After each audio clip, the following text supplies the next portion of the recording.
ایک جنرل حدیث ہے صحیح بخاری کے اندر کہ نبی صلی اللہ علیہ وآلہ وسلم نے فرمایا باقی پورے سال میں کیے ہوئے اعمال کبھی بھی ذوالحجہ کے پہلے 10 دنوں میں کیے ہوئے اعمال کے برابر نہیں ہو سکتے. اب یہ کیٹاگوریکلی ہے، یعنی ایون رمضان کی کوئی عبادت بھی یہ پہلے 10 دنوں کا مقابلہ نہیں کرتی. فرمایا ہے تو 12 مہینے ہیں سال کے، ان میں سے 4 حرمت والے ہیں. بخاری اور مسلم میں اسی آیت کے کانٹیکسٹ میں ایک حدیث ہے کہ نبی علیہ السلام نے فرمایا وہ 4 حرمت والے مہینے 3 کنزیکٹیو ہیں، ذی قعدہ، ذوالحجہ اور محرم، اور ایک الگ سے ہے رجب کا مہینہ. اس لیے آپ دیکھیں جنگ صفین جو تھی اس کے دوران بھی یہ مہینہ آ گیا تھا، اس کا حرمت والا مہینہ، تو جنگ روک دی گئی تھی.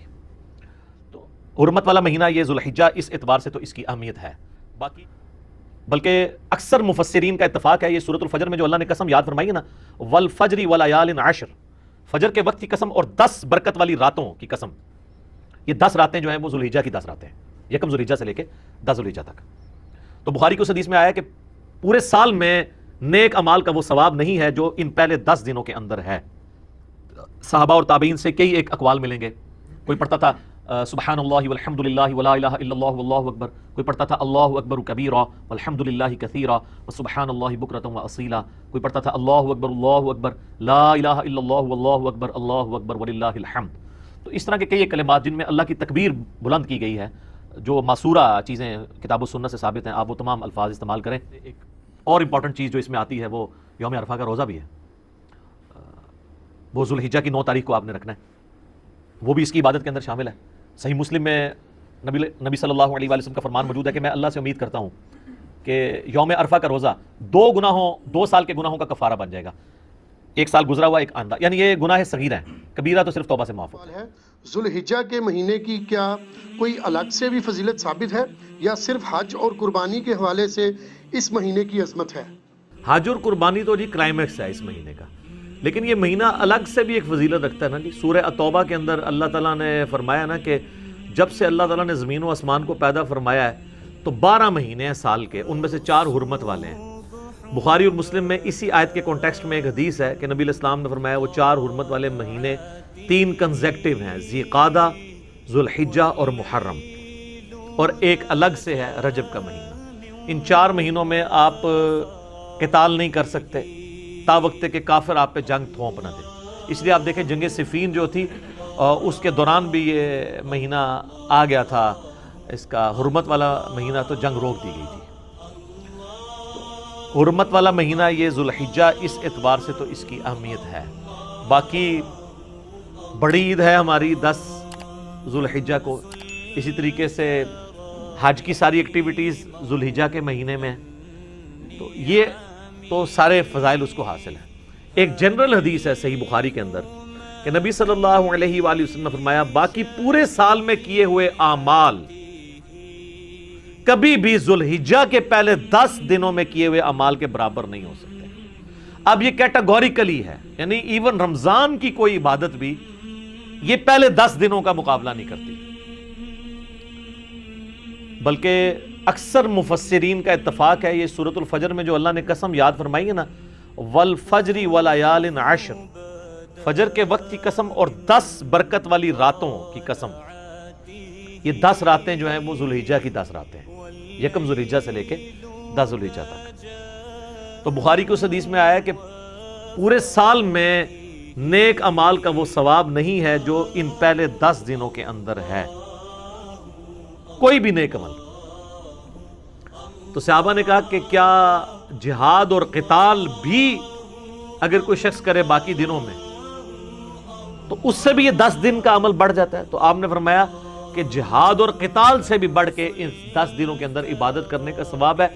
سوائے ایک ایکسیپشن کے ساتھ کہ کوئی شخص اللہ کی راہ میں جہاد اور قتال کے لیے جائے اپنا مال اور جان لے کر، اور واپسی پہ نہ اس کی جان بچے نہ مال بچے، یعنی سب کچھ لٹا کے آ جائے نا ادر دین ذوالحجہ کے مہینے میں، تو وہ شخص ہی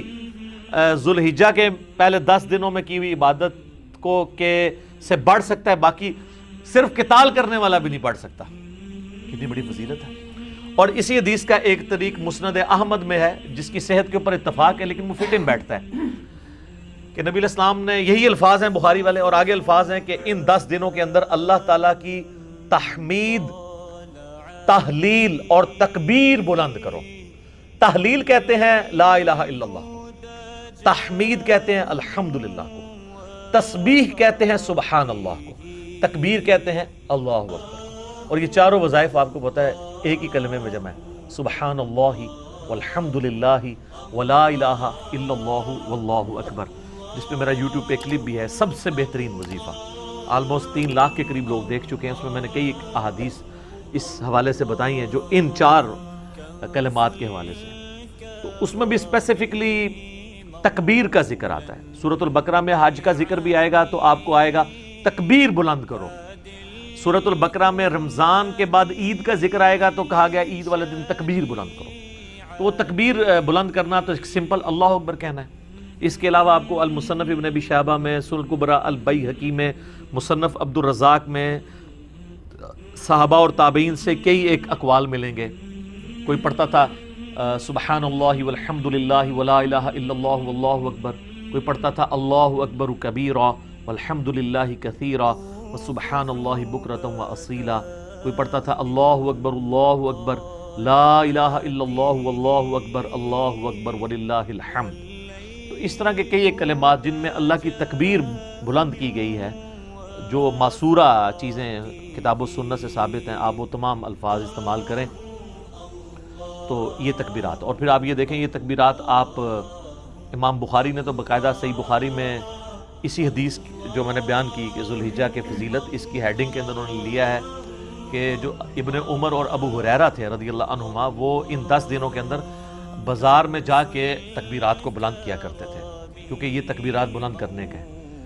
بلکہ امام بخاری اسی پھر چیپٹر میں کی ہیڈنگ میں لے کے آئے کہ امام محمد باقر جو تھے، امام جعفر کے والد اور امام زین العابدین کے بیٹے، امام حسین علیہ السلام کے پوتے، ان کے بارے میں کہ وہ عام نمازوں میں فرض نماز کے علاوہ بھی جو نوافل ادا کرتے تھے نا، جنہیں ہم سنت مؤکدہ کہتے ہیں، اس کے بعد بھی تکبیرات بلند کیا کرتے تھے۔ ایک تو وہ ہے نا جو سنن الکبریٰ البیہقی کے اندر، المصنف ابن ابی شیبہ میں، باقی کتابوں میں مولا علی علیہ السلام کا آپ کو ملے گا کہ مولا علی علیہ السلام جو ہیں وہ 9 ذوالحجہ کی فجر سے لے کے یعنی حج والے دن کی اور 13 کی مغرب سے پہلے تک یعنی عصر کی نماز تک، ہر نماز کے بعد بلند آواز سے یہ تکبیرات پڑھا کرتے تھے، اللہ اکبر لا الہ الا اللہ واللہ اکبر وللہ الحمد، جو اہل سنت اہل تشیع کے ہاں کامن ہے۔ اور الفاظ سے بھی آپ پڑھ سکتے ہیں، تو یہ تکبیرات خاصہ ہیں، فرض کے بعد بھی ہیں، نوافل کے بعد بھی آپ پڑھ سکتے ہیں۔ اور اس میں جو عام سنت اذکار ہے نا، جس طرح سلام پھیرتے ہی ہم پڑھتے ہیں اللہ اکبر استغفر اللہ استغفر اللہ استغفر اللہ اللہم انت السلام و منک السلام تبارک یا ذا الجلال والاکرام، وہ آپ نے اپنی جگہ پڑھنا ہے۔ اس میں بھی آپ دیکھ لیں تکبیر پہلی بلند ہو رہی ہے، اس میں بھی تکبیر آ رہی ہے اللہ اکبر۔ تو تکبیر کے جتنے بھی الفاظ ہیں نا، وہ سب کے سب یعنی اس کا خاصہ ہے ان دنوں میں، جو ان کو اس میں جو قرآن حکیم میں سورۃ البقرہ میں ایام معدودات کہا گیا ہے، یعنی گنتی کے امپورٹنٹ دن، اور ان میں بھی اسپیسیفکلی ایام تشریق ہیں، ایام النہر ہیں، اور حج کا دن، یعنی 9 ذوالحجہ حج کا دن، 10 ذوالحجہ عید کا دن جو یوم النہر بھی ہے، پھر 11 اور 12 بھی، اور 11 12 13 جو ہے انہیں ایام تشریق بھی کہتے ہیں۔ تشریق ہوتا تھا کہ وہ پرانے زمانے میں تو آپ کو پتہ ہے فریج اور برف نہیں ہوتی تھی، تو گرم علاقوں میں دھوپ میں گوشت کو خشک کیا جاتا تھا تاکہ وہ بعد میں استعمال کیا جائے، تو وہ اس خشک کرنے کو کہا جاتا تھا تشریق، جو آج بھی آپ دیکھیں جن لوگوں کو یہ پتہ ہے تو وہ کرتے ہیں، وہ کئی مہینے تک گوشت استعمال کرتے ہیں، اس میں بیکٹیریا نہیں پڑتا، جس طرح کہ اچار اگر آپ